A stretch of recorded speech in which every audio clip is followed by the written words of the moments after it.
Directional coupler is a 4-port microwave passive device. It is mainly used in various microwave measurements.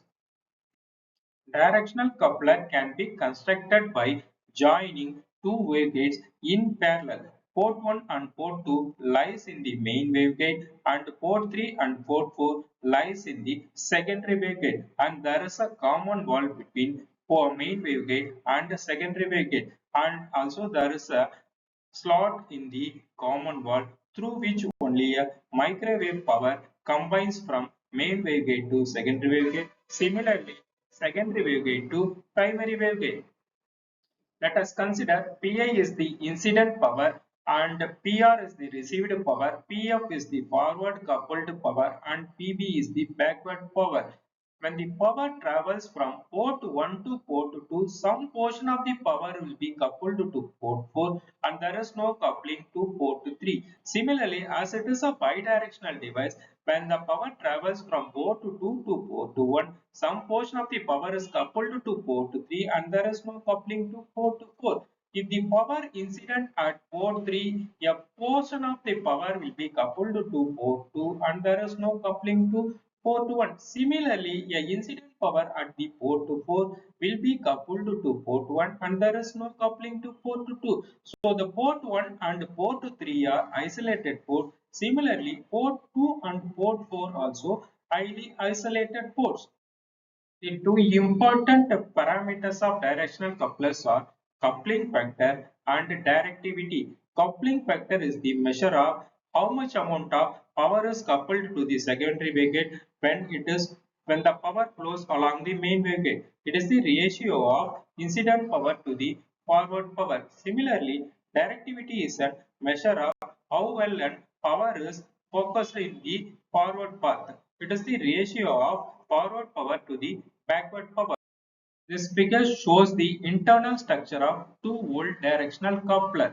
There are two slots exist in the common wall of primary wavegate and secondary wavegate through which only a signal couples to the secondary wavegate whenever it flows along the main wavegate. For example, consider whenever you transmit a signal from port 1 to port 2 means a portion of the signal will be coupled to secondary wavegate along volt 1 and volt 2. These signals will be having a same phase at port 4 and opposite phase at port 3, so that you will get a added sum of signal at port 4 and cancellation of signal at port 3. Because there is no coupling between port 1 and port 3. As the directional coupler is having 4 ports, the size of the scattering matrix is 4 cross 4. First, we assume that all the ports are perfectly matched, so that S11 equal to S22 equal to S33 equal to S44 equal to 0, and there is no coupling between port 1 and 3 and port 2 and 4. So S13 equal to S31 equal to 0. Similarly, S24 and S42 equal to 0. Just substitute these values in the initial scattering matrix so that you will get some of the elements as 0.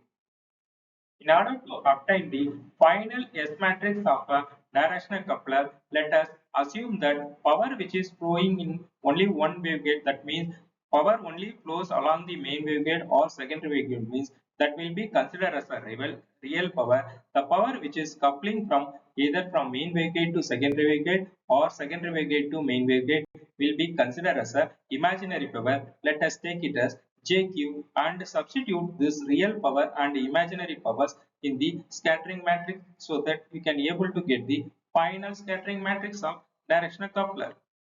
Now we'll discuss some of the problems related with directional coupler.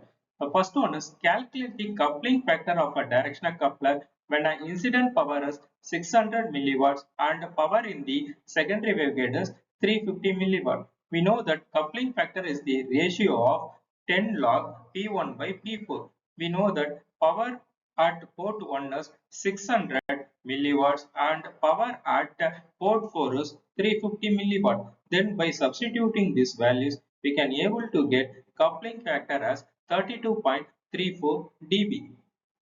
The second problem is for a directional coupler, incident power is 550 milliwatt.